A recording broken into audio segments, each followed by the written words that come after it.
Bismillahirrahmanirrahim. Salam to everyone. Welcome to another Tabadla Policy Roundtable. Today's is a quite somber one given the scenes at Kabul airport.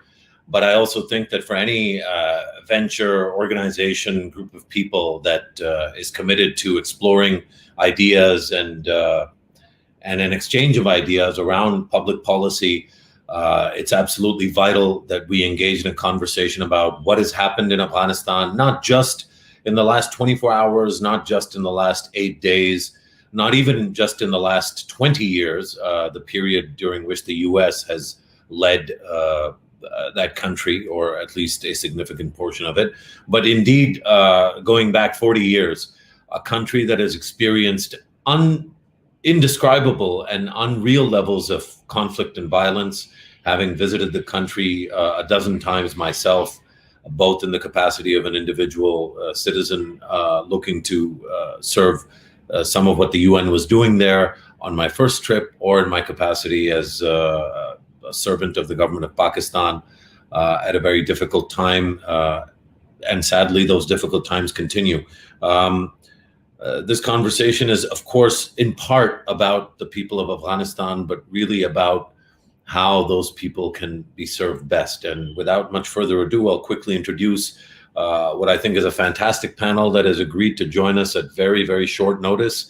And I think all of us, myself included, but all of us, in a state of relative shock in terms of how quickly things have gone down, how brutal the images coming from Kabul airport were, the Hamid Karzai International Airport in Kabul, and the uncertainty of what is to come in the future.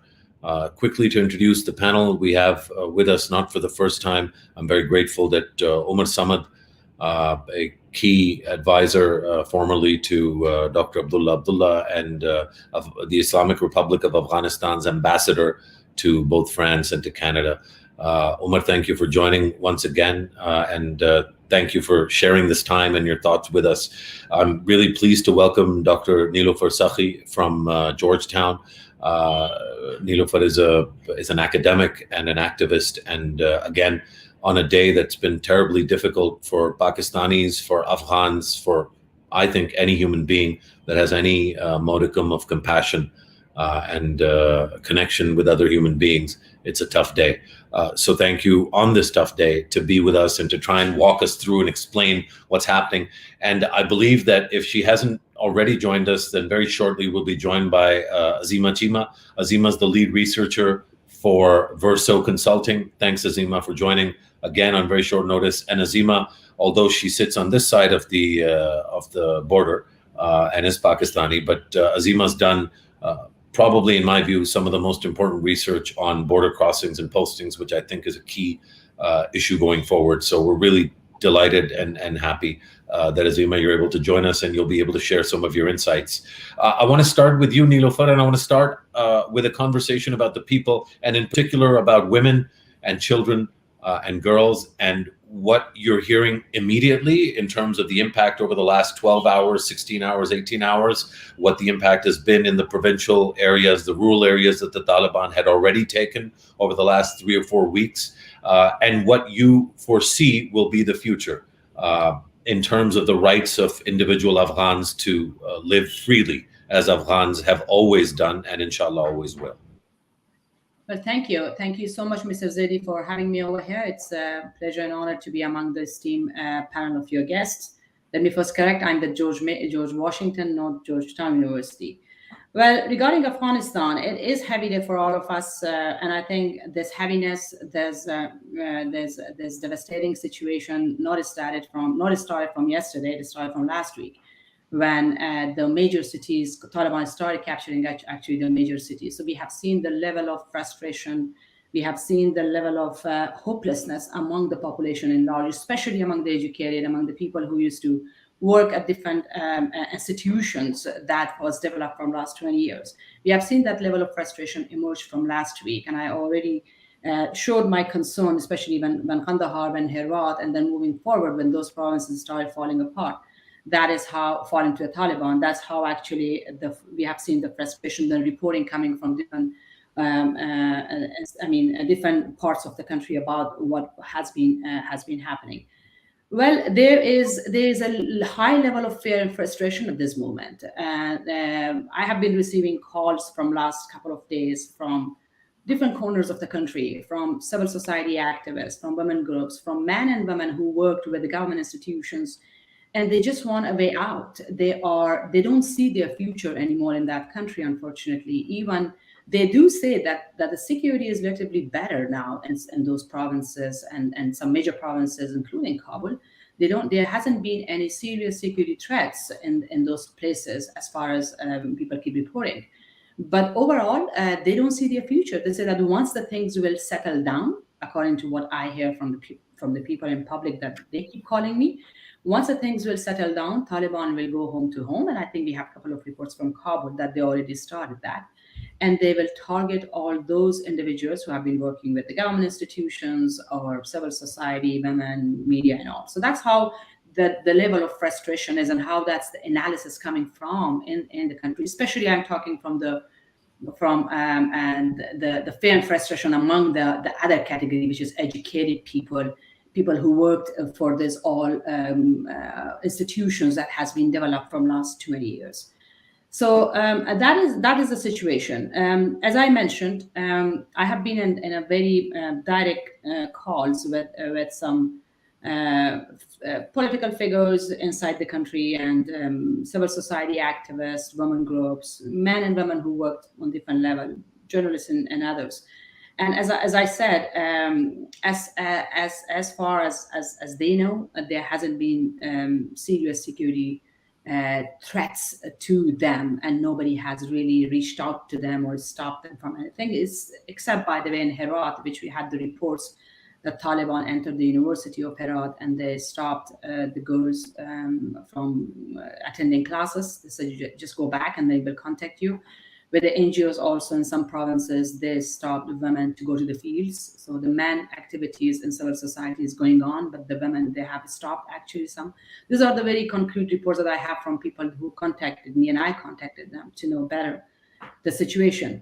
Now, what is happening now in Kabul with everything that we have been seeing from yesterday? That is the humanitarian crisis that we see and we are going through. The airports are closed, borders are closed, no hope for people to get visas anymore, and all with some immigration visas that Europe and America has launched. They are going through bureaucracy and all the processes, which I work with a number of other groups in order to facilitate some of those, at least for those really under serious threats. And those are not coming up at this particular time, except Canada, who has been so generous in providing quick support to many.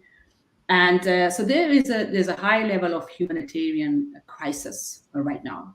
Women, men, children are the displaced people from around the country in the Kabul, no care for them at this time. And the people who want to leave, who have fear of not being able to live in this country anymore, are not able to live in this country anymore. There is no enough attention given to them. So that is actually the recent yesterday till now crisis that the people over and around the world around the country is struggling with. And that is worrisome in a sense that some of us actually predicted the human catastrophe, the emergence of thugs in this situation, the emergence of transnational terrorist groups when there's a power vacuum. So these are some of the human suffering crisis that was predicted, and most of us have actually talked about it, analyzed it based on the evidence, facts that we have seen through last few weeks. And that's fair, that the emergence of transnational terrorist groups, the human crisis and catastrophe, that has to be taken care of. And in the cities, the emergence of a new version of thugs who are criminalizing the city. That there are some of the new trends that we see evidence and facts from around the country at this particular time. I stop here and then let me know if there's a particular question in regard to moving forward. Absolutely, I'll do that. I think when we're not speaking, if we could mute ourselves, that would allow for others to hear other speakers. Omar, I come to you, and I wanted to structure the conversation from starting with the people, and then talk a little bit about the republic, and then talk about the movement of people, for which I'll go to Azima. I wanted you to comment on two aspects of the republic. One is what I found to be a source of optimism last night at about 8:04 p.m. Pakistan time, almost exactly around now, 24 hours ago. We heard President Karzai and Chief Executive Abdullah and Gulbuddin Hikmatyar had joined together to form this committee or this commission that at some level would help with the transition. Is it too optimistic to believe that the transition is actually an instrument of retrieving or retaining vital residual elements of the Islamic Republic, particularly those that relate to the rights of people? Or is this a pipe dream and we're already looking at an Islamic Emirate, which in and of itself, there's no problem. You call a structure an emirate, you call it a republic, you call a rose by any name, it's a rose. But that rose must deliver human agency to each individual citizen of Afghanistan as a starting principle. And I just wanted you to talk us through whether that hope is already extinguished, or whether this three-person committee is an instrument to get there, or there are other factors that are going to help determine whether or not the idea of individual agency will continue to mean anything in Afghanistan, or whether something very different and potentially obviously very scary for those that are not used to it, and none of us are used to a Taliban takeover. Just talk us through this dichotomy between the Emirate and the Republic, if you will. Umar Samad. Thank you, Musharraf. Thank you, and greetings to all of you, and thank you for this invitation. These are monumental and historic times in so many ways. Who would have thought that 20 years later, the Taliban would be back in Kabul? We have to put things in context. We really do. We can't keep on fooling ourselves and fooling the world and fooling our people.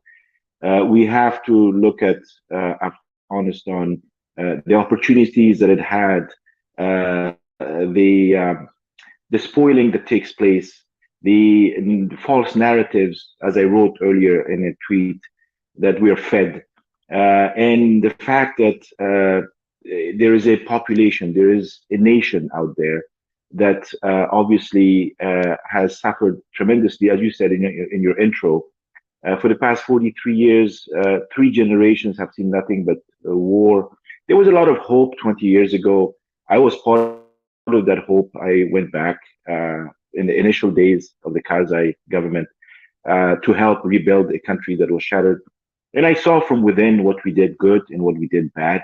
And I saw from within what the international community did good and what it did bad. So we ended up with a republic, as you say.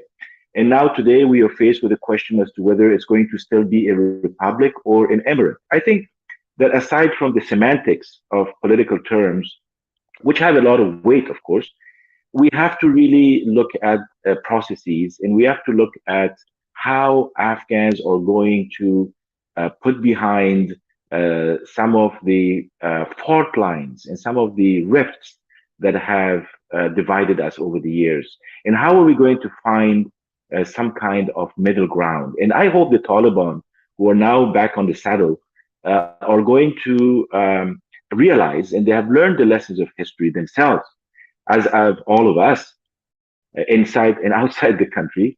And I hope that we aim for something that is acceptable, first of all, to the majority of the Afghan people, especially those who have been hurt in the past 20 years. And there are many people who have been hurt in the past 20 years, in the cities, in the villages, in so many different ways.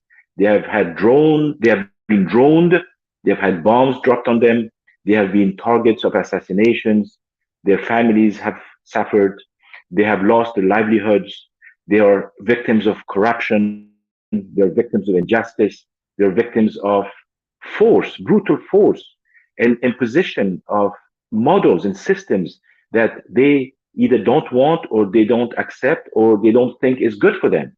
So we need to come back to a place where Afghanistan is owned by its own people, whether you call it a republic, whether you call it something else. Maybe if there is going to be an engagement, a political dialogue, and I hope that is what is going to happen in the next few days, is that the Taliban are not going to close the political arena. They're not going to grab power all for themselves. I hope that they open the space.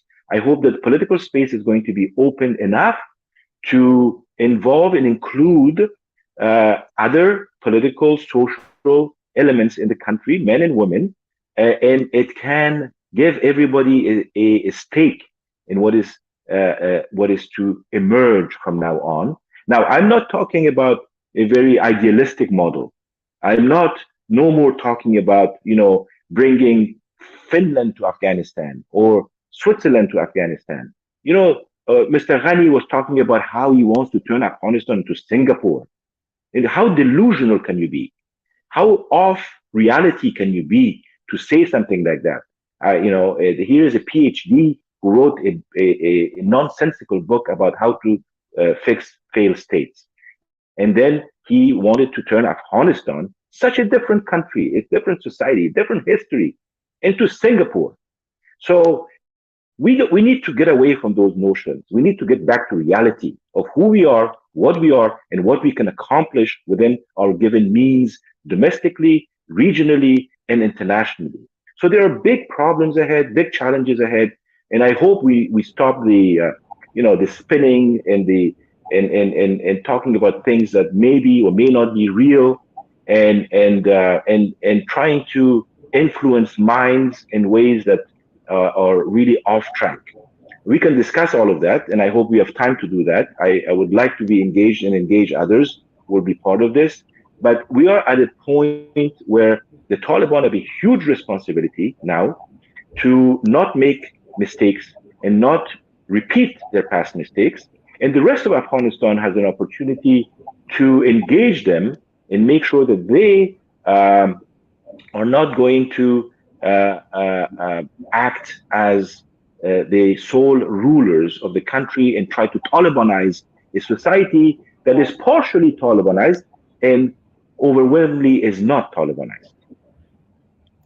Thanks, Omar. I think we will come back to a couple of things you said. I am guilty of having waxed eloquently about the potential of Afghanistan and actually having praised to the high heavens Ashraf Ghani, particularly at a time when Ashraf Ghani was the new president of Afghanistan and sought to engage and build bridges with Pakistan.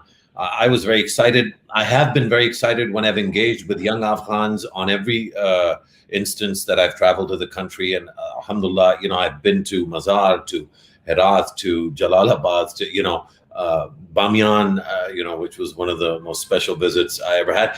I don't know if it's a problem for us to reimagine the spaces that we occupy as being not just Switzerland, but better than Switzerland. Because what could be better than Switzerland? Well, better than Switzerland is Afghanistan. Where people's rights are respected, where people are not wanting for money, where other people come because they're seeking money rather than people, the images we saw today. So I'll come back to you on this and I'll challenge a little bit the formulation, because I do think a little bit of dreaming is important. And I think those dreams should be retained, whether it's the Taliban or the republic that's in power. So I think that one of the challenges now, Azima, and let me bring this to you, one of the challenges now will be to get the Taliban to reimagine what their rule of Afghanistan could be. The tricky thing, of course, is that the Taliban are burdened by this accusation, which is partly true in my view and partly false, that without Pakistan, there would be no Taliban. They would not have survived the last 20 years. They would not have been able to take over Afghanistan. There's some truth to that, but there's a lot of sort of myth making there too. I want to hear your views on what kind of a border regime is the one that will be required to, number one, to ensure safety and humanitarian concerns being addressed. So anybody that needs to cross the border should be able to. Number two, to address the humanitarian sort of challenge of, so number one would be humanitarian. Number two would be security. How do you ensure a border crossing that isn't one that, terrorists and transnational terrorist groups have access to? And number three, how do you ensure or manage that process in a way that's politically viable in both countries, particularly in Pakistan? Given your research on the border crossings and the dynamics there, what are you foreseeing for Torkham, for Chaman, and for the other crossings? Azim. Hi. Thank you for being here. Thank you for the opportunity, Musharraf. And also, I really appreciate the opportunity to speak with Afghans.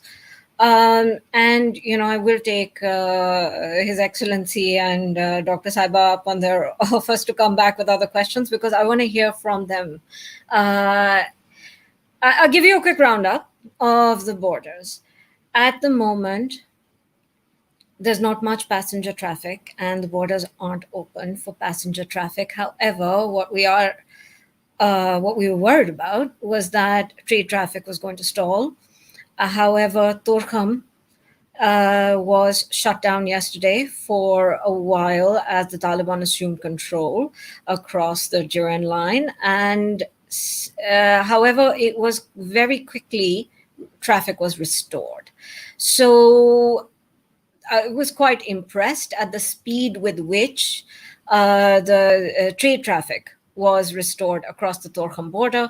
At the moment, Torkham is open, Chaman is open, Ghulam Khan is open, Angur Adda is open. I believe the other there are two crossings, one of which I believe is Karachi, that are closed to all traffic. But for trade traffic, borders are open and that means that there won't be a disruption in critical supplies to Afghanistan. However, there isn't passenger movement and pedestrian movement at the moment. Hopefully this will be restored because border disruption is a fairly common phenomenon and it has happened quite a bit, especially in this past year and a half of COVID. However, it brings us to a larger question, which I think we should just address right off the bat because we've been asked this a lot, which is that we were anticipating a major refugee crisis. And the images of Kabul airport yesterday have certainly given rise to this question around what is happening at the border crossings. I checked with some colleagues who are keeping an eye on the Pakistan-Iran border as well. And that sort of refugee movement and refugee influx to the border control points has not yet happened. Now, I keep warning people that this is a crisis that is ongoing. 10 days ago, we all thought that things would be settled in Doha before they would be settled in Kabul, and that has not happened. So events have certainly overtaken everybody's expectations. And as of now, things are fluid. And in a fluid environment, what we expect is that people who had perhaps planned to get out have not had the opportunity to. People who are making their minds about wanting to leave have perhaps not had the chance to make up their minds yet. That said, we could potentially see a buildup of refugees over time. What has happened, however, in Afghanistan very clearly is internal displacement. And how that internal displacement resolves itself is also a matter of time, and it will obviously respond to the actions of the Taliban. If people feel safe enough to go back home, if they're given the right sort of assurances and the right sort of messaging, if people feel that they would like to try to risk other options in other countries. Look, immediately, as far as foot traffic is concerned, Pakistan and Iran are the only two countries that are going to receive them. From what I understand, there have been conversations of, UNHCR and the various UN agencies with both governments about setting up refugee camps, because Afghanistan has been a protracted crisis and both countries have a long history of hosting refugees. There is a lot of fatigue around the issue, particularly because old refugee settlements are still unresolved. And, who is responsible for that is, the answer is everybody. So as far as there is reluctance with both governments to host large numbers of refugees, both governments have made themselves clear on this. However, interim plans for refugee setups have been developed. And however, yet we do know that sort of traffic at the border control points, there's large mass refugee movement has not yet started towards the border control points. So the scenes from the Kabul airport, where clearly there have been assurances given to people in cities, there is a responsibility, I believe, that the international community has to the people who are at risk, and who have been collaborators in good faith with governments who seem apparently look like they've let them down a little bit, right? So I don't think that we should project what's happened at the Kabul airport on the borders yet, because that's just not the ground reality. However, I did want to ask Dr. Saiba, did, in your to the best of your knowledge, organizations like UN agencies, like media organizations, like the various development contractors and journalists, etc., who relied heavily on local Afghan support staff, the question was asked to Moeed Yusuf on CNN, or NSA was asked on CNN, if they would allow Afghan journalists. And he said, we haven't received any such request. So I'm wondering, and I'm going to be very blunt about this question, have all the aid organizations on the ground just been really slow about making, about delivering duty of care to the people who have worked with them, who are Afghans? Well, that's a question for me. Either. What actually we have been hearing, as I mentioned, I'm in a couple of groups with all these other international and Afghan practitioners and aid workers who are trying to facilitate the processes. So what we have been hearing that, yes, the UN has been very slow, extremely slow. And by the way, it is not a crisis from yesterday or the day before yesterday. People were having their request for UNHCR and all the UN entity from last 1 or 2 months, especially the employees. The process has been very slow, extremely slow, and it had to go through vetting and I don't know, all the other bureaucracy that especially UN has, and all we know UN bureaucratic staff. Yeah, so the process has been slow, and now there is a push at the United Nations and also aid agencies like ICRC, like name it, anyone who have been there, to facilitate faster or at least have some kind of arrangement at the airport for them in order to facilitate the processes. So these are happening, but as far as I know, and I follow with all these groups and I receive all the calls, things are really not moving fast. Even at this time, things are not moving fast. There is a need for speeding up the documentation. That's what it is needed. And also provide flights. There is no flight for people to go anywhere. Everything is locked at this time. And they're all, I don't know if you have been following the news or no, at the airport also there is some security crisis that recently we have been observing. So there are multiple other reasons which is kind of emerging from this influx of people at the airport that has to be tackled down. I think United Nations, including the aid agencies, should intervene now at this point, which unfortunately nothing is really coming up in concrete format. So the Pakistan staff is working. I believe the consular offices are working. They have, they publicized their numbers and everything. The issue is, At the moment, the PIA flights have been cancelled because of that security impasse at the airport, which somehow, I mean, honestly, we were expecting that with American troops, when we saw American troops coming in to secure the airport, that would turn into a sustainable situation, which would allow to get people out, particularly because a number of people were relying on these flights. May I add something to this, Musharraf? Just to give you the latest update on the airport crisis that emerged yesterday.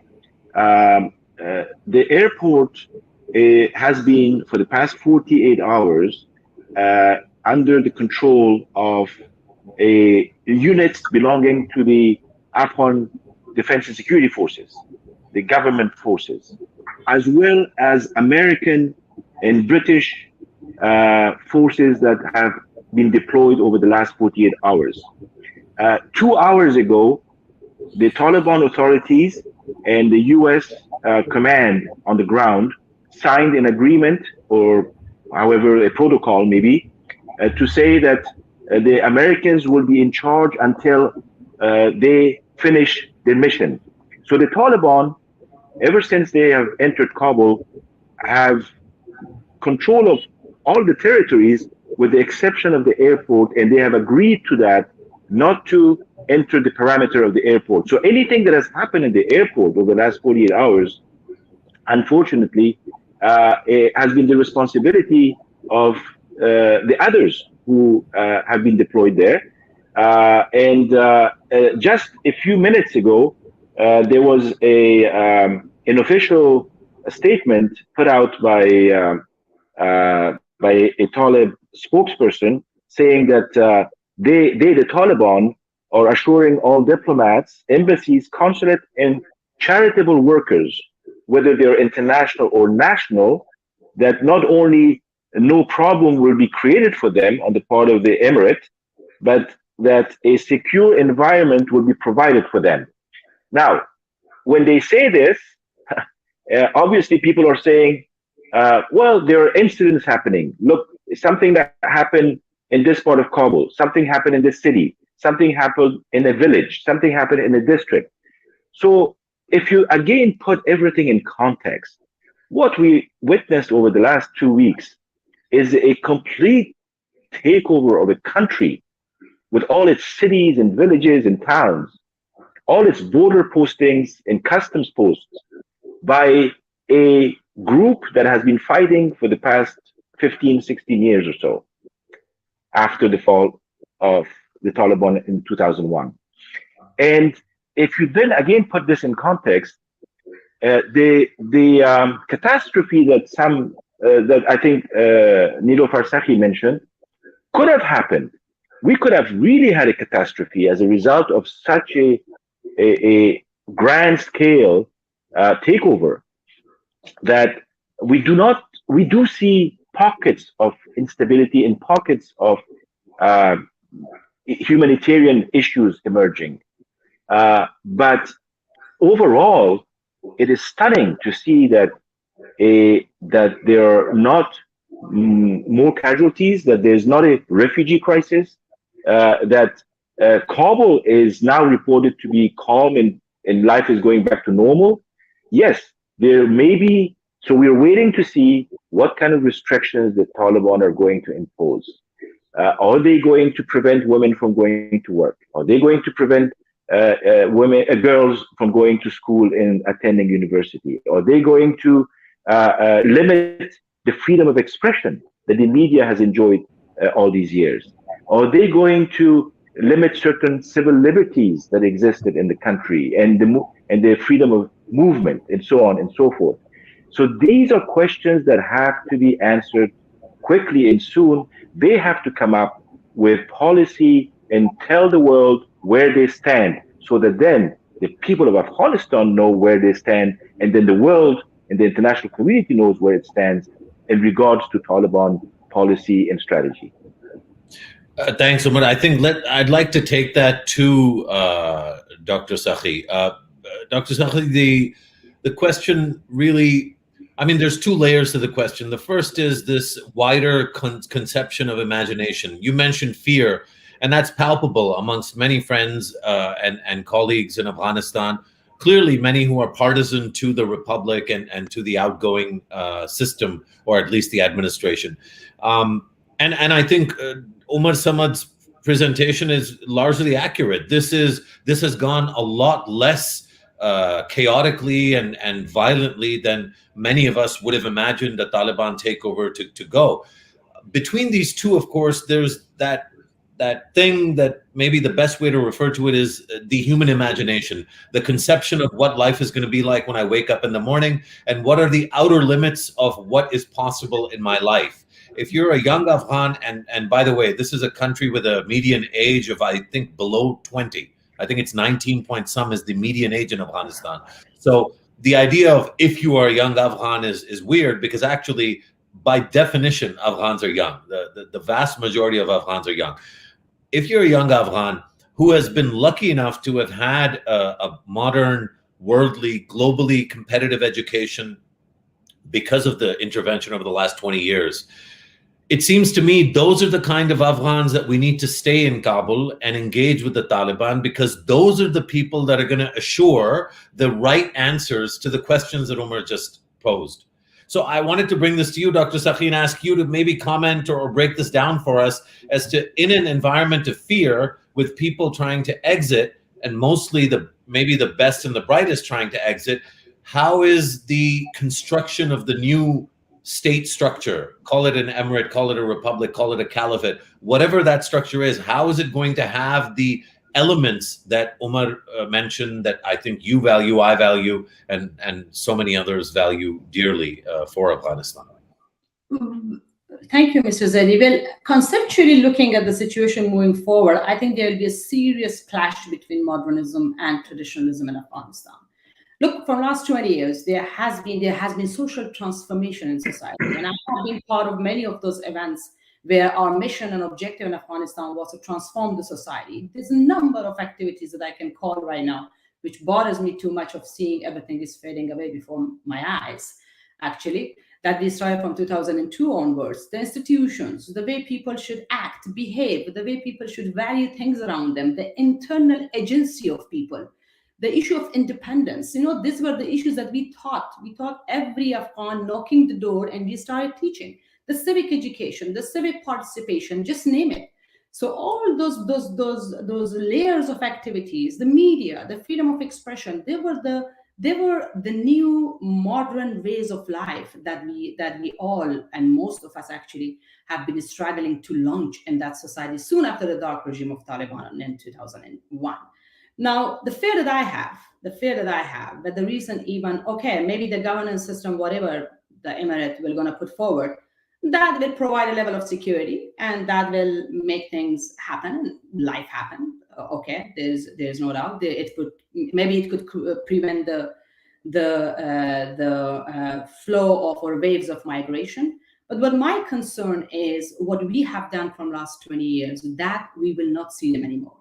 Why? Because first of all, why I'm hopeless, at least looking at this particular time sitting today, is there hasn't been any pressure on this conditional withdrawal that we have been screaming and shouting for it from last few years.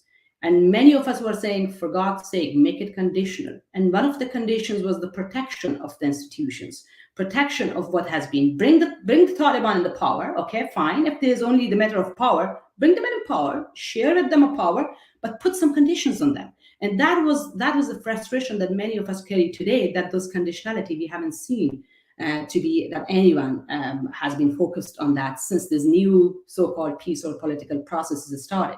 So the fear that I have, that there will be a serious clash of modernism and traditionalism in Afghanistan moving forward. And who will suffer? Those people who have been transformed, the young generation that you're talking about, Mr. Zaidi, who have a different version of Afghanistan now. They will resist. If they will not resist, they will leave. And if they can't leave, I fear committing suicide. I fear the other kind of social issues arising in society, to be honest. Because the youth will not actually tolerate a new version of it. And if they tolerate that, it will kill their agency. You were talking about human agency. I actually wrote a book about human agency, and most of my interviews were with Afghans about their agency. So the agency that this last 20 years developed among each and every young of that country, that will be killed moving forward. And then at the end, what will happen? You might have a society with some level of governance in place, right? You might have a society with some level of security in place, but you will have a society with no any agency to move forward and to fight for its independence, to fight for all the other values and rights that we have been talking about, and kind of trying to transfer that to a new generation. So my fear is that moving forward, and how Taliban will capture that. Well, it's premature to say anything about Taliban. From last 20 years, one of the problems was with this political movement, political process or peace process from last two and a half years now, that Taliban never put forward a governance plan. They never talked about how they will treat women. They had only one answer: everything will be according to Islamic values. God's sake, break down those Islamic values. What do you mean by those Islamic values? Even governance. What do you mean by governance under Islamic values? What do you mean in economic development under Islamic values? They did not present anything in written, anything in writing and verbal, at least for us to say, to be hopeful that, okay, there is some flexibility, and there'll be some merge of previous and current, their own models, and let's make something out of it, right? And that could be hopeful if they have been able to provide something.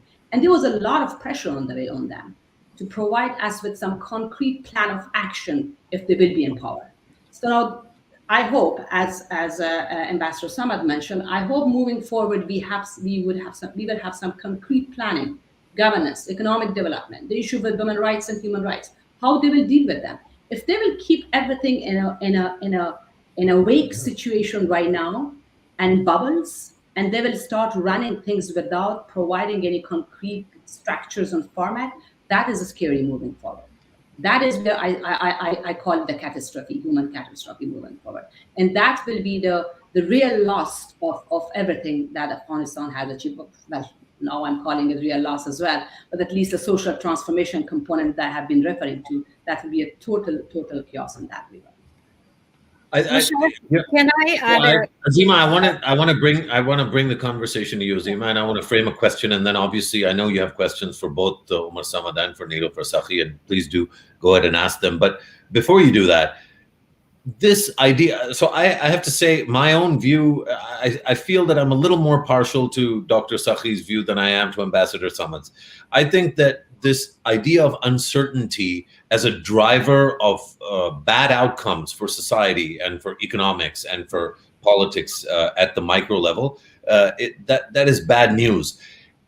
You and I had a conversation, and you commented, Azima, about the manner in which the victories in the rural areas had been achieved, the swiftness with which clearly there were back-end deals that the Taliban was making throughout this period, maybe the last 2.5 years, but definitely the last 4, 5, 6 months. We know that in March, it really became clear that the Taliban were not going to talk to Ashraf Ghani. I know that in Doha, that was a common sort of conversation point.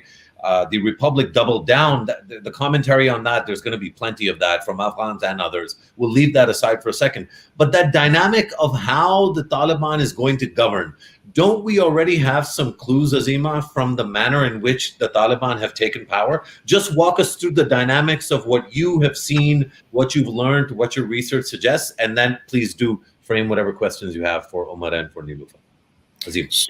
Sure. No, this is exactly where I was going. Look, I want to be very clear that, I came to the subject by study the political economy, right, of this region.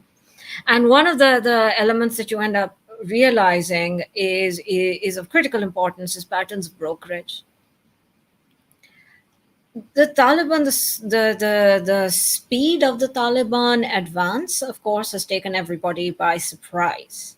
That said, my interviews with Afghans who have been watching this closely, and it's not just rural areas, Musharraf, we're talking about cities, right? We're talking about the role of traders networks, we're talking about the role of the clergy, we're talking about the role of local elders and community elders who have a lot of legitimacy, that have coalesced around the Taliban through a pattern of sustained negotiation and constituency relationship management that the Taliban have engaged in. And that's what it looks like to me.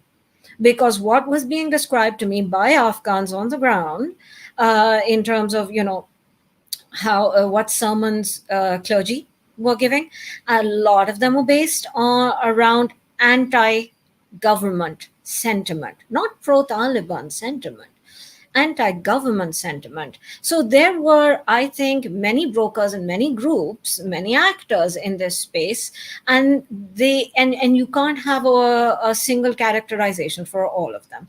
Some are pro-Taliban because they know that their economic interests, they can rely on the Taliban to protect their economic interests.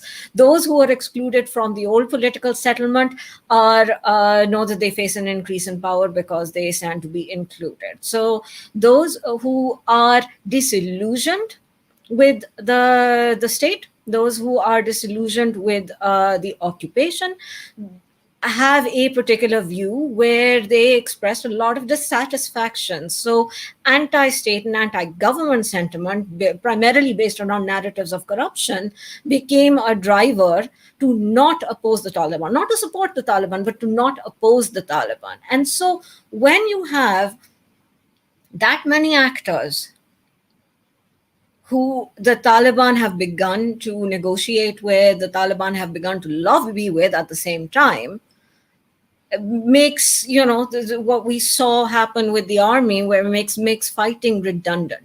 So yeah, I do say that, and a lot of these patterns to me look like they required local Afghan brokers who had very localized, very area specific legitimacy to make this happen. And so yeah, I think that there's certainly something to be said for that. Flip side is the Taliban are, living the same existence as us across the globe.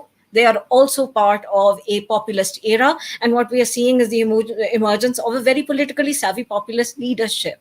Now that they have made these deals, one of the reasons why, I would theorize that these amnesties are being proclaimed is because a lot of promises and a lot of conversations have happened with them coming in. Whether or not these are going to be sustained, of course, is something that Dr. Sakhi is absolutely right to be fearful of.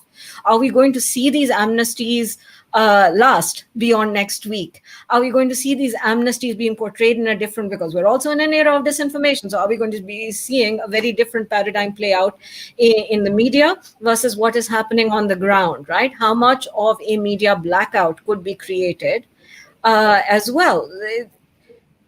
There are incentives. The good news is that there are incentives here for the Taliban to, for some time, respect these agreements and to try to carry on this PR campaign that they seem to be on. I think, I totally agree. Niloufar, do you want to please go ahead, jump in? I just have before forgetting something, what Ms. Chima said about the legitimacy issue that you raised. There's no doubt. Look, there are two main factors that has driven actually us where we are today. Where Afghanistan is today. One is the internal factor, and is external factor. So the internal, let me not talk about the external factor. All this U.S., especially U.S. and deal and peace process and Pakistan. Let me keep that aside, right? Let me talk about the internal factors. Yeah, the government of Afghanistan, Ashraf Ghani's government, and even beyond that, by the way, I not only put all the blame on Ashraf Ghani's government, I put the entire blame on the two governments that Afghanistan had, on former President Karzai as well, because we have been raising this issue even during his time.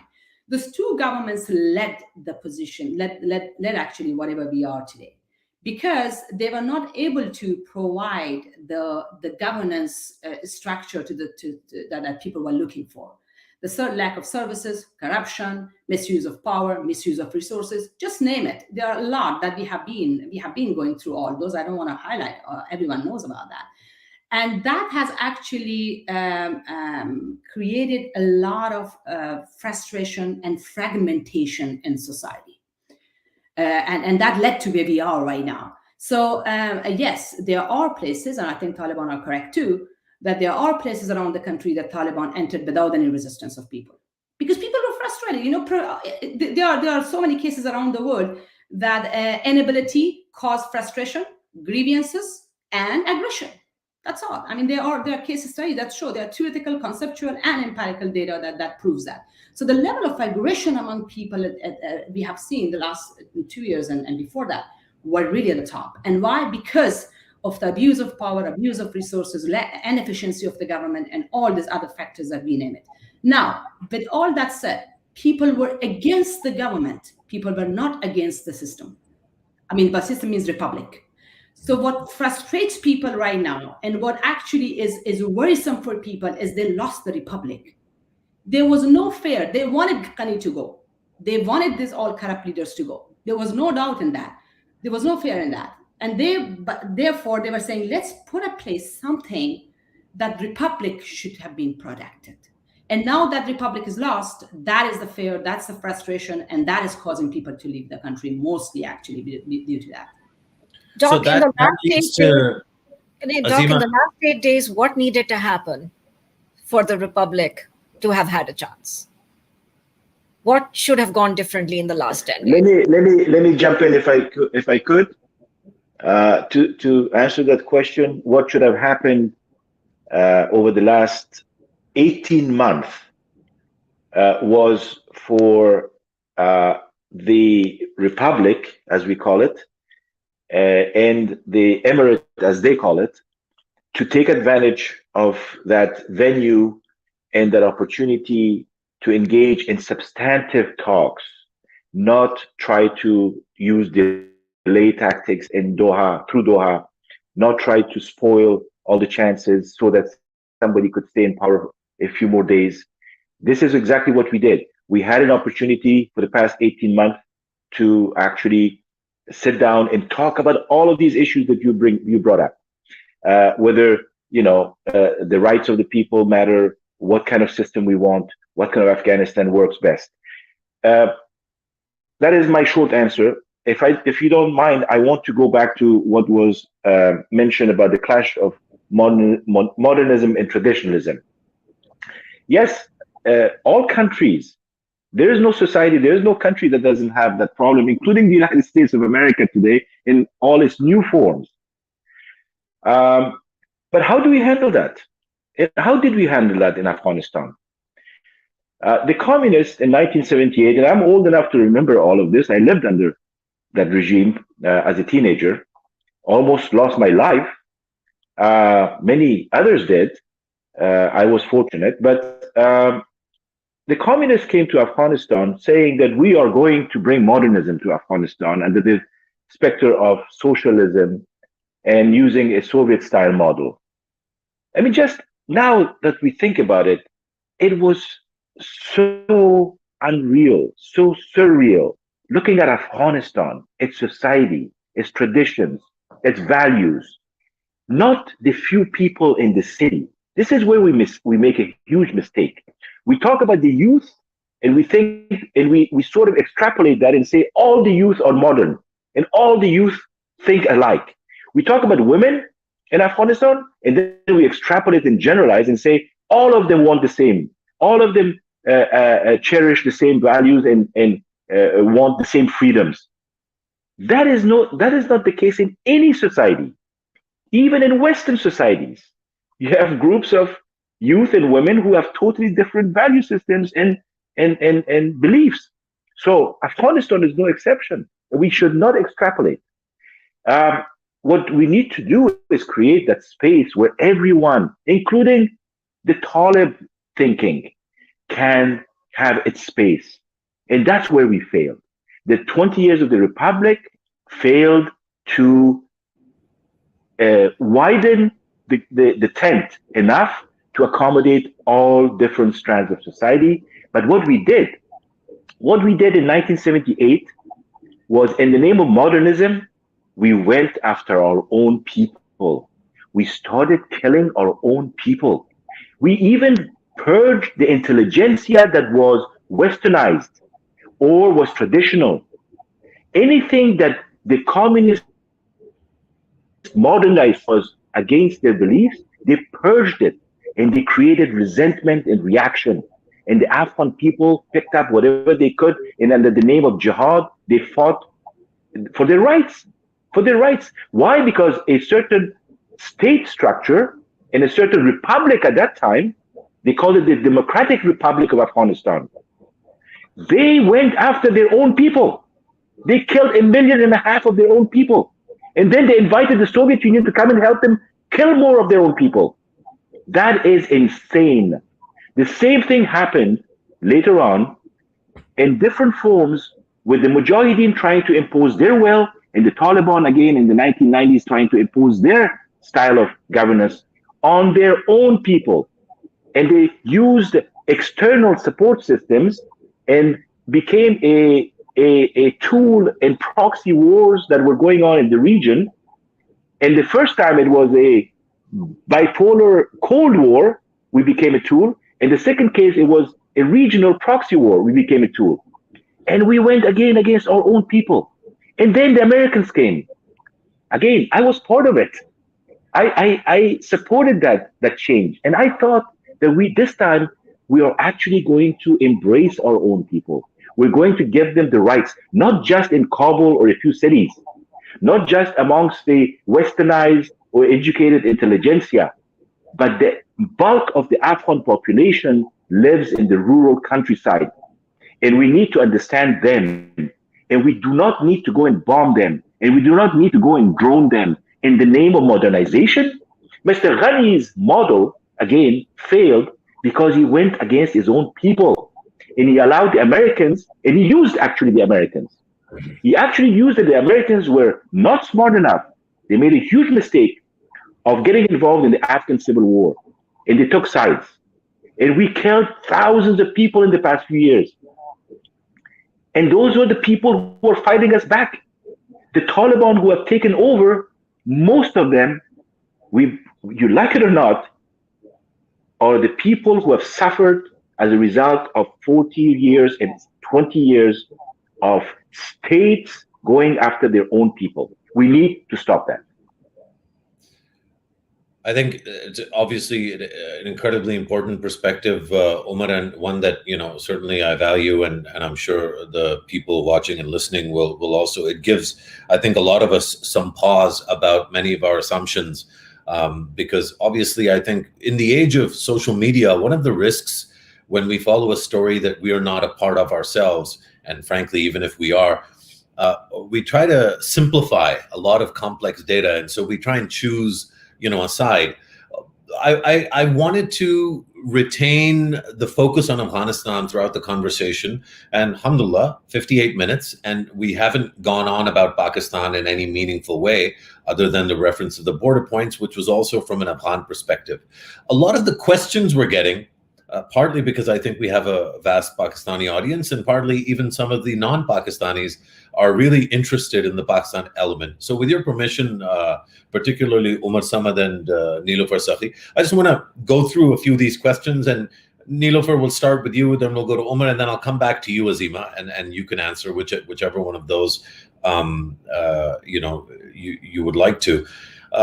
Muhammad Ali Zia asks whether there's any chance that Afghan intellectuals might work with the Taliban to moderate the Taliban's views and offer them economic governance guidance. It seems to me this time around the Taliban might be more willing to include other voices. I'll pose that to you, Niloufar. And then there's a couple of really interesting questions around really the national security element of this from the Pakistani perspective. What Ammar Mansoor asks about what the TTP's role might be in Pakistan as a result of what's happened. I think particularly for many people, the jailbreak and the release from jail of some TTP leaders is obviously of concern. And Khushal Khan asks about the Quetta and the Peshawar shooters, about the Haqqani network, and whether or not they'll continue to be on the Pakistani side as they allegedly are, or whether they'll move to Afghanistan. I mean, my own contribution to that answer is that it's really the Doha shooter that's the most relevant and important. And a lot of those other shooters, their core leadership now actually is located in Doha, and soon they'll be in Kabul. But let's start with you, Niloufar. Pick any of those and give us your perspective on the questions that Muhammad Ali Zia, Khushal Khan, Peter Thomas Winters, hi Peter, and Ammar Mansoor have asked. In literature, I think I would like to just reflect on the first question you asked, Mr. Zaidi. That was if there's possibility to have some kind of a reconciliation between the intellectuals and Taliban moving forward, especially in terms of developing plans. I think that depends on the Taliban. Intellectuals are ready, and that intellectuals, they do want to, civil society, intellectual, whatever we are naming, scholars from different fields, they have been asking from last 2.5 years that let's sit together and let's develop a plan, and then let's work on those plans. And that was actually what the Doha peace process had to tackle, which couldn't.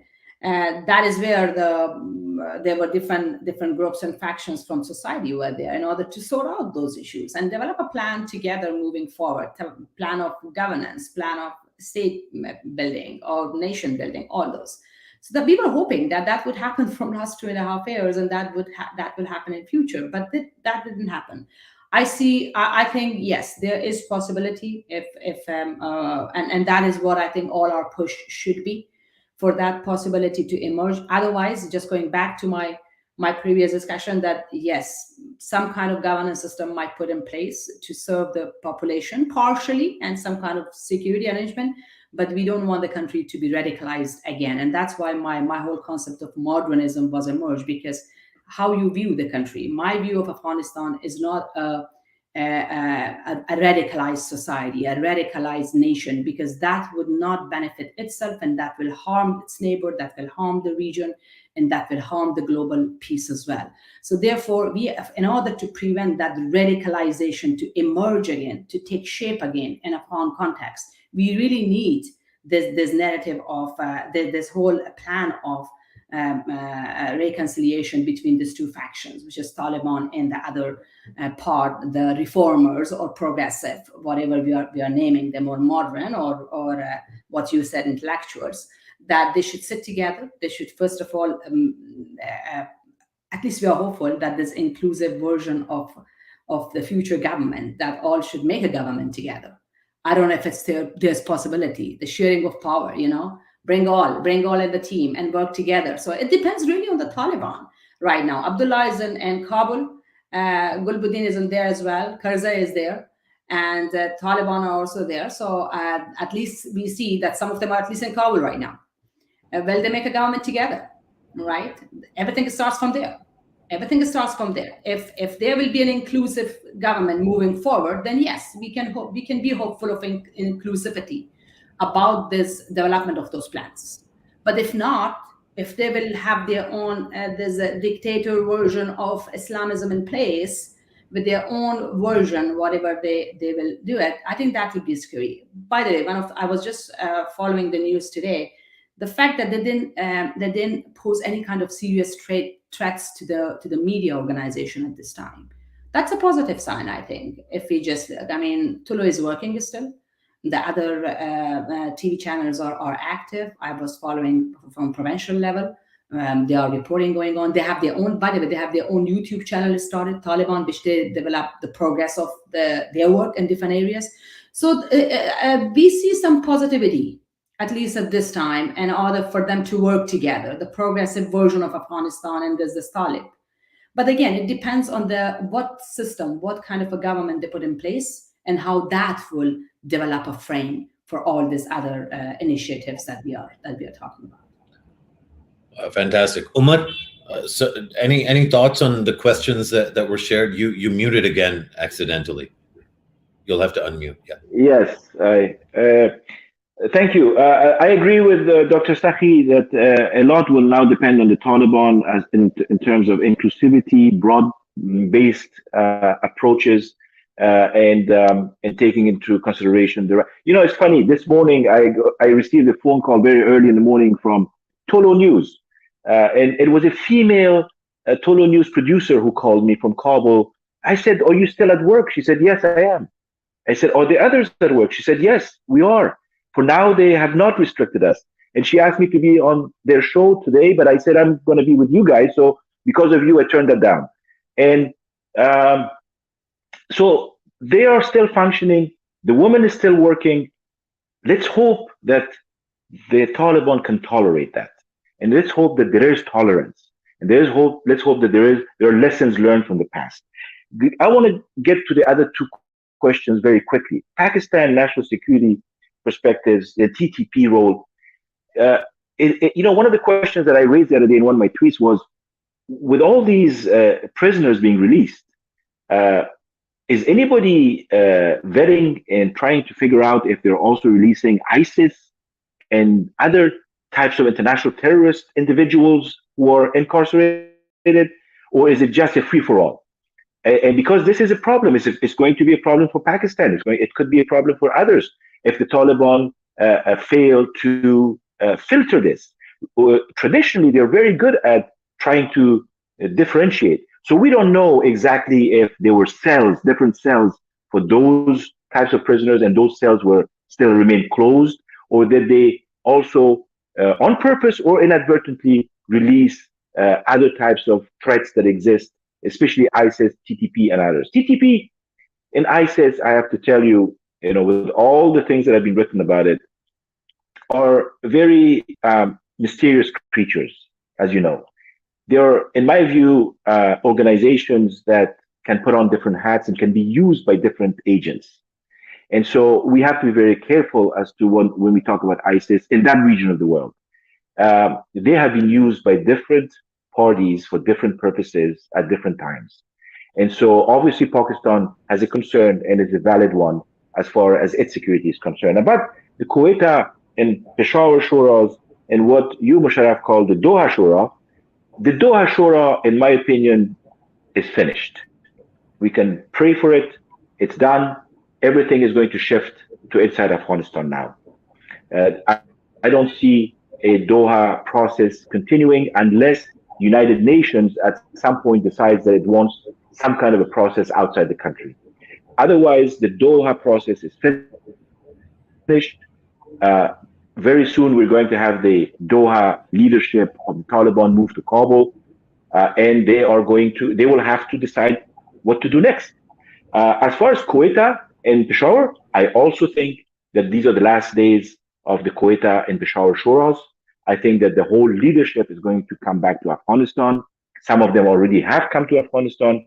Whatever remains in Pakistan has to and will have to, and Pakistan is going to make sure that they leave Pakistani territory, because it could become a burden over time. And they have to shift to Afghanistan. Some of them will go to Kandahar, others to Kabul, and whoever else will go to the other provinces.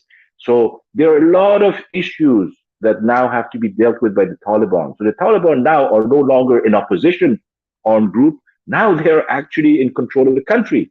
So they have to decide whether they're going to govern according to new rules, or are they going to use old rules and face problems internally and internationally. Fantastic. Azima, one question for you. Feel free to take a stab at any of them, but I actually didn't read Peter Winter's question. Is there fear in Pakistan that the domestic Islamist groups might receive encouragement from events in Afghanistan to promote their agendas within Pakistan? So kind of this idea of a knock-on effect, that the success of the Afghan Taliban will buoy or motivate similarly minded groups and individuals. Please share with us both your lighthearted, if you have one, and your serious response to that question, Azima, and to any others that you want to weigh in on. Well, Peter's got a point. That's all I can say. Look, if we look at the array of muftis and political leaders and political party leaders who have endorsed and hailed the Taliban's victory in Afghanistan and likened it to events in Muslim history, like monumental events in Muslim history, are certainly sending out a particular kind of message, right? And a lot of this is the result of feeling oppressed, feeling mistreated, feeling isolated by Western powers for a really long time. Pakistan is a young country. Pakistan is a resilient country. Pakistanis have made it, whatever they are today, they've made it on their own without very much help from anybody else. And so, you have a set of people with, very polarized ideas about the state and about the global order. And so, yes, of course, these messages resonate, and especially when they're being endorsed by people who have large followings. So yes, what exactly those effects will be, we will see. There is a question I wanted to add on a little bit to what His Excellency has said about the TTP. Look, the amnesty the Taliban are extending, Excellency said it might be a free-for-all. It looks very much to be like a general amnesty at the moment, and that includes amnesty, it looks like, for TTP leaders. So I expect to see more of that. In the future, there's certainly some very interesting material going around on the internet that is verified to be true, of fighters who are claiming to be TTP standing at the Angurada border point and taunting Pakistani soldiers on the other side. So, Angurada is the border crossing to South Waziristan, and that is certainly where a lot of the TTP presence in Pakistan is situated. So yes, the summary for Pakistanis is that every single one of your conflict fault lines, every single one of the normal conflicts that you experience on a daily basis has probably been activated by what has happened in Afghanistan. And so this is a natural flow of events. You will experience more instability. You will probably experience more violence. And it would be a very, very, very bad idea to blame Afghans for it at this point, simply because there are spoilers in our midst, and we need to figure out the right kind of strategy to deal with them. There's one question on the Durand line. What will be the future of the Durand line? So I believe Amrullah Saleh, a couple months ago, I'm not sure of the date, but Amrullah Saleh certainly sent out a controversial tweet on the Durand line, right? And that tweet got a response from Ambassador Wells of the US saying, look, this is an international border. This is a recognized international border. So yeah, the politics of the Durand line will continue very much in the same vein.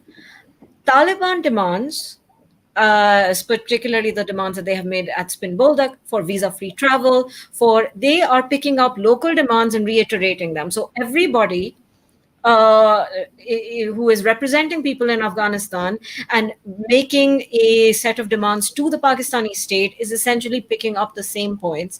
And so our relationship around border crossings is going to be negotiated around the same set of demands. The Taliban in government in Kabul does not change that. And so that should tell you that there is there's a lot of importance in trying to keep these borders open and trying to find solutions to these. Thanks, Azim. I think that's a really vital, I think, observation, and I want to take this to Dr. Sakhi. We're just winding down now. Maybe just one more round of questions before we close out. It's been a fascinating. I've learned a lot through this. On this, again, I want to zoom out a little bit. So many, especially foreigners, but many Afghans, many Pakistanis have either accused or celebrated the fact that the Taliban are friendly to Pakistan. They are Pakistani proxies. The Taliban takeover has been called an invasion by some people, which I might find ridiculous, but many honorable, respected people have that view. I wanted to ask you, Dr. Sakhi, the idea of the Afghan Taliban being anything but Afghan seems to me a little bit ridiculous. In fact, the Taliban are as Afghan as anything else, and then obviously they will have agreements and disagreements with other Afghans.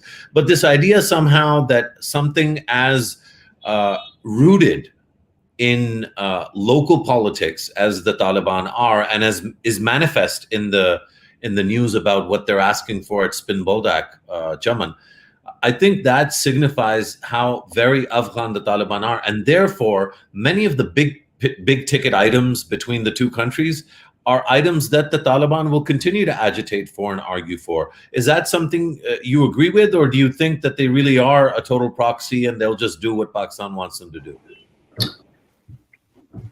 Well, yeah, let me give you a little bit of background, and then we see how Taliban act will actually prove whether they will remain a proxy, not only proxy of Pakistan, but proxy of other countries also, because we have been hearing that Russia, Iran, and China also have been recently meeting them. And I don't know, I don't have facts to say how much they were supporting them also in their recent surge of capturing more provinces and speeding up their move. But I don't have evidence to talk about that, but at least there are rumors or conspiracy theories behind that the other regional powers stepped in supporting Taliban and their recent surge. Now, in addition to Pakistan, yes, there is no doubt that Pakistan has been supporting the Taliban, and Pakistan is still supports. And for Pakistan, it remains a victory point at this point. From last 2.5 years of the peace or political process, we have also seen Pakistan acts and statements that was in support of the Taliban moving forward. So yes, the general perception is there, and I think data and facts also shows that there are factions within Taliban, no doubt, but the leadership, the guidance, the trainings, the weaponry support, that comes from Pakistan. My personal view about that is based on my analysis of what I read, the emergence of the Taliban that goes back to 1980s, and they're dragging the two powers, Soviet and the US, when dragged the two neighbors like India and Pakistan into the after Cold War issue. So going back to that historical background, yes, they are the proxy, and I mean, I still believe that their win in Afghanistan wouldn't be possible without Pakistan support. That I'm not naive. I just initially said that there has been internal factors, and I clearly highlighted the internal factors, and I push a lot of blame on the internal factors at this point, which was the incapability of the governments, two rounds of governments from last 20 years. That set aside, which is a big chunk of all the trouble that caused. But overall, for many of us who read this, who analyzed and who researched on the Taliban background, and still from last 2 years, who we are closely following all the statements coming from Islamabad, yes, they couldn't be there. I mean, wherever they are right now, they couldn't be at this position without Pakistan support. There's no doubt in that, because of the all guidance, training, and military support that they used to, especially their strategy in the battlefield.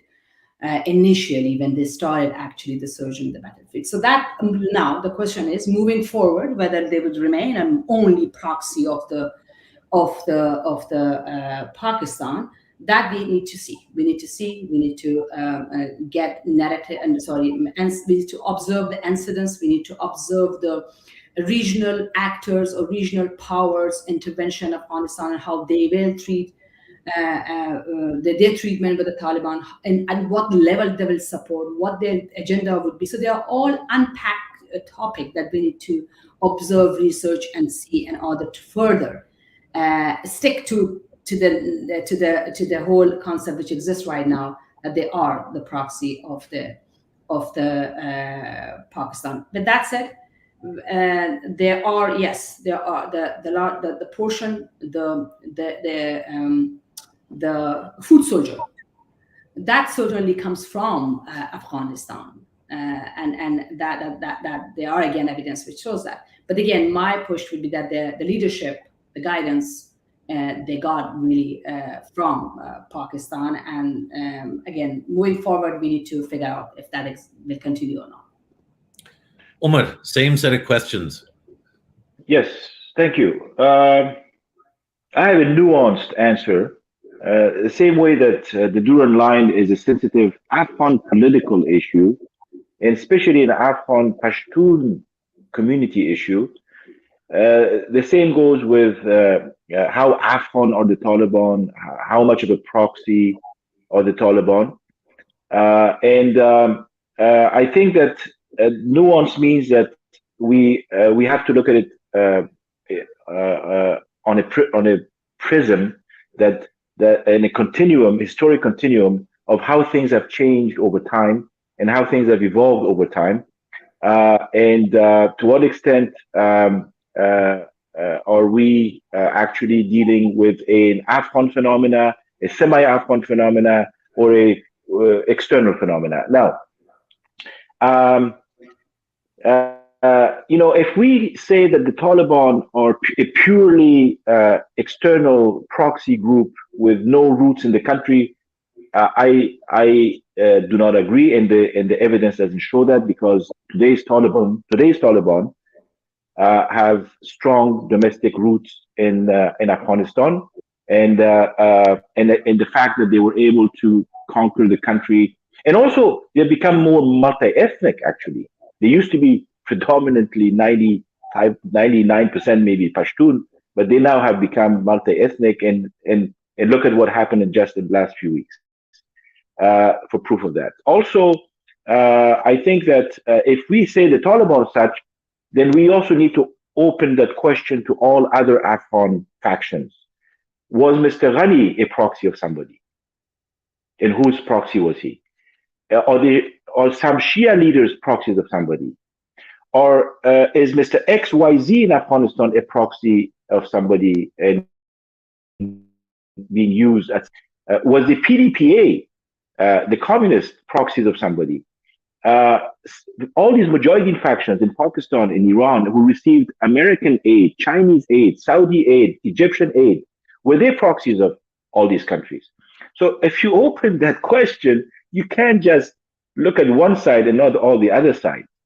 Number two, I think that today's Afghan Taliban are also have banked on a sense of nationalism, and they fought also what they consider as being a military occupation. This is very important in the Afghan psyche, because at some point, some people were supportive of the U.S. mission in Afghanistan. They looked at it as a non-aggressive mission, and others over time realized that it is becoming an aggressive mission and looked at it as an occupation. And the Taliban actually banked on that, and they used that sentiment to their favor. And this is why when they sat down with the Americans in Doha, their first question was, are you leaving? And if you are, when are you leaving? And the Americans wanted to talk to him about, oh, we can do a lot of things, bad things to you. So how about we negotiate something that also involves the Afghan government? The Americans tried very hard to get the Afghan government involved, but the Taliban would have no space for the Afghan government, because they looked at the Afghan government as though the Mujahideen looked at the Najib government. Now, the Taliban also are not a phenomenon of the 1980s. Yes, some Mujahideen groups are, and some of the Mujahideen groups ended up being Taliban in the 1990s. But as an organization, it did not exist in the 1980s. It emerged in the mid-1990s. But some of the more radical Mujahideen groups became Talib later on, and most of the Mujahideen group did not become Talib. They actually fought against the Taliban throughout the 1990s, as we all know. And Ahmad Shah Massoud was one of them, as a Mujahid leader who fought against the Taliban. And I have to say, Massoud tried several times to make peace with the Taliban, and the Taliban maybe tried too, but they couldn't agree on the terms. So we have to really, when we talk about such issues, we have to look at the whole context. We have to not be swayed by all this rhetoric that has taken over our minds about a certain group or another group, because we can, as I said, we can raise the same questions about a lot of other elements in Afghan society. And Afghanistan, being a poor country, always has had a need to depend on other people's money or resources in order to either survive, to govern, or to fight. And this is something that we need to break. We need to break the cycle of dependency in Afghanistan. And that cycle of dependency includes fighting in warfare. As soon as you do that, then you have less intrusion and less meddling and less proxiness in this war. So I hope that we realize that we cannot brush, we cannot use these black and white brushes. It doesn't serve our purpose. And again, the proof is going to be in the pudding. The Taliban stood up to the Pakistanis a few days ago in Chaman, as you said. The Taliban have never recognized the Durand Line, for example, as international. They have never actually expressed themselves. They've kept a sort of mute issue. And so this means that there is a certain strand of nationalism that goes with them. And we cannot take that, we cannot discount that, because that would be unrealistic. And just to add on what Ambassador said about these conditionality issues, as I said, there's no doubt that Taliban are considered Pakistan's proxy, the same like many other groups. The nation's enable environment for proxies to emerge. And I think it depends on Afghan nation moving forward. It depends on Afghanistan moving forward to enable environment for more proxies to emerge in the country. So that is, yes, we have not only Taliban called as a proxy of Pakistan, we have other proxies also in the countries, unfortunately, but Taliban is a major one that everyone talks and research on and have evidence to show. So now going back to what Ambassador was also arguing, and I think all of us are saying that the enabling environment that we see right now in Afghanistan is extremely ripe for more proxies of different other countries to emerge, right? And that, how to prevent that, it depends really on a plan moving forward. The governance, the issue of dependency, the ambassador also raised, I think, that is the major issue for Afghanistan. If the country will be dependent so heavily, as different reports say, 75% of Afghanistan bills are paid by outside. If that's going to continue, of course, countries outside have their interests, They will not give you anything without their interest. So, and then the the emergence of proxies we should foresee more of them, different other factions to emerge. So I think that is an important element that Afghanistan should consider moving forward. If there's the proxy issue really has to be tackled in a very systematic way, the environment should be created to prevent the emergence of proxies or even the strengthening of the current proxies, which is a version of Taliban. Thank you. Can I just one point on this, because it's important. I don't want to give an analogy. It works to some extent, but look at Vietnam and look at the Viet Cong who fought the American occupation of Vietnam in the 50s and 60s, all the way to the mid 70s. First the French, then the Americans. The Viet Cong had safe havens in several countries around Vietnam, and they were supported by the Chinese and the Russians at the time. And so, yes, so they were a proxy of these countries, and they had safe havens. So the Taliban had safe havens in Pakistan. So Pakistan is responsible for that, and Pakistan cannot deny that. And Pakistan has, yes, given them a certain level of support, and Pakistan's religious establishment has given them a lot of support. There's no doubt about that. And that religious establishment goes beyond Pakistan, actually, over the years. So there's a whole network at play here. And it's not just one country, it's a whole network that has fed the Taliban over the years. But the Viet Cong fought a war, and then they won, and then America left, and then they took over their country, and then they became the government. And look at Vietnam today. I'm not, again, trying to compare apples and oranges, but I'm talking about the process. And I'm talking about how guerrilla wars and how insurgencies usually are carried out, and how it's not purely domestic. It also can have external regional dimensions. And the last thing, when we say about proxy, it also, a Pakistan proxy, it means that there's another player here, and we didn't mention India. So the other player, if it means that Pakistan is using the Taliban against somebody else. So who is it against? And obviously the question, the answer is that in Pakistani minds, it's India. And so who is India's proxy in this case then? Because India is also waging a sort of struggle for its own interest. So Afghanistan is squeezed between two sides. And so from an Afghan perspective, we need to look at all of this from an Afghan interest point perspective and look at, okay, are we going to play this game between these countries? Tomorrow, Iran and Saudi Arabia they have their issues. They want to wage that war in Afghanistan, as has been the case at times. So we need to answer that question. It's not a one-sided war. It's a two-sided war, and it's a regional proxy war, and we need to put an end to all of that as well. And I hope the Taliban are going to realize that with the help of other Afghans, they're going to make sure that Afghanistan is no longer a proxy battlefield. That is a very important aspect of Afghan independence, and making sure that we are not dependent on others' wars and enmity that exists.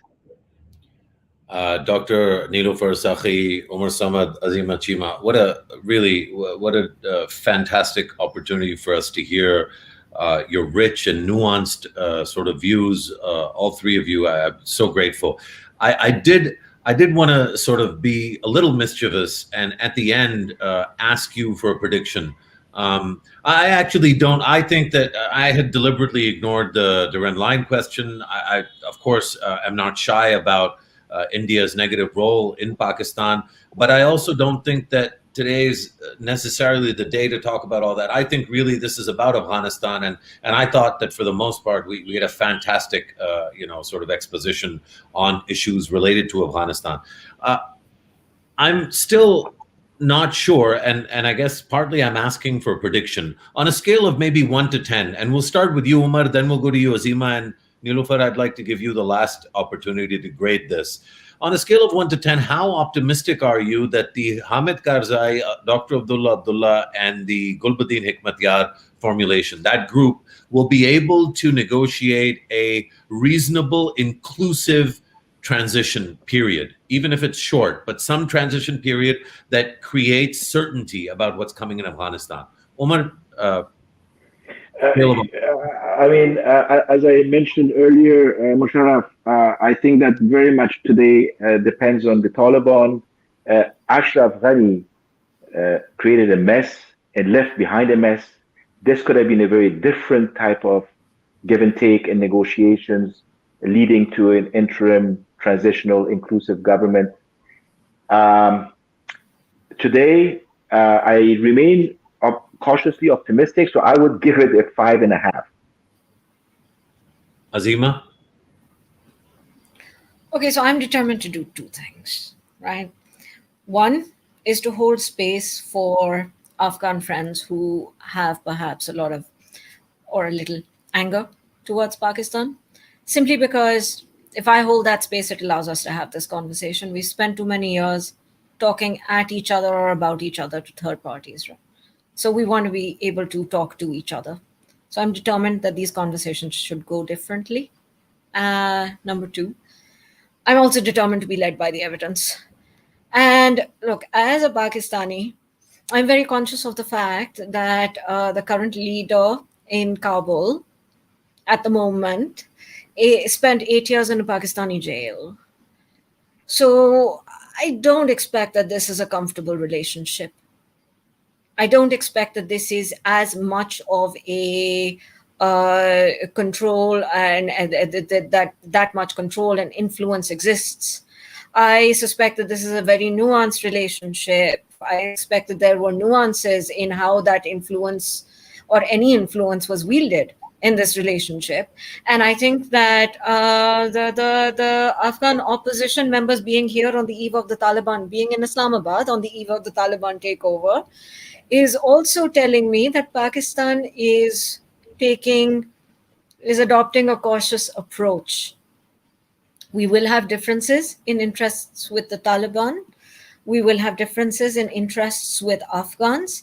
It depends on what kind of mechanisms we put forward to sort those out. So far, we're looking at Pakistan playing, like in the last 6-7 months, I've been watching Pakistan play a constructive role in the trade policy side of it and trying to keep borders open. Pakistan's been quite responsive to Afghan government demands. At the moment, we're seeing Pakistan trying to play a constructive role in the humanitarian crisis. I hope that we see a better mechanism for being able to talk to each other. So I think it's going to be a solid 5. Okay, a solid 5. Nilofer, I was hoping for a little bit more optimism. Can I bank on you, Dr. Sakhi, for some more optimism? Well, I have 2 scenarios that I think. There's a test for the Taliban. If Taliban accept this concept of inclusivity, I think there's lots of hope attached to them then. I would say that there will be, they have changed. And the argument that some groups have been making from last 2 years, the new version of Taliban, that they have changed. I think we will get that. It will prove something from this. So I don't want to label at this point anything about positivism, but my positivism really rely on if they accept this inclusive government moving forward. And the situation that I see, at least their behavior with the media, with education, with women groups so far, I want to be optimistic about it and hopeful. And I would give it 6, a little bit higher, because of this certain couple of evidence that I said, the reaction with the media, with the women groups, with education, and the fact that they haven't really created very serious security concerns for this area so far, at least talking from today. I have no idea how the things will shape or change tomorrow. At least then I would say, yes, there's some hope that they will make an inclusive government moving forward, and that would lay a framework for all their plans, economic plans, governance plans, and then we can hope for that reconciliation between that progressive faction of society and them moving forward. Thank you. Thank you, Dr. Nilofer Sakhi. Thank you, Dr. Nilofer Sakhi. Thank you, Azima Chima. Thank you, Umar Samad. This was a conversation we conducted at 8 p.m. on the 16th of August, less than 24 hours since things started to go down the way they did in Kabul. And for how close we are to the action, the fact that Umar, you and Nilofer, you were able to take out time, I can only imagine, given my own state and how I've been following the news and how disturbing some things are, how hopeful I am about potentially there being reason to be optimistic, but also how worried I am for so many Afghan friends from civil society, from the media, and from the wider Ghani administration. So the fact that you guys were able to make time and be as cogent and coherent and lucid and thoughtful in your responses is really it's a credit both to both of you individually, but also I think to the continued amazing strength and beauty of the Afghan people. I'm going to go with a 10. I have every reason, my faith in God will be, inshallah, not tested, and we will have a transitional period. There will be more certainty, and there will be better times for all of Afghanistan and for all Afghan sisters and brothers. With that, once again, thanks to all 3 of you for joining, and I hope we can keep welcoming you back for more in-depth conversation on what's happening in Afghanistan and down the road what's happening in the whole region in terms of growth, connectivity, and prosperity for all people in this region. We all hope Thank you so much, Mr. Thank you. Thank you. Inshallah. Thank you. God Bless you. Khuda Hafiz. Khuda Hafiz.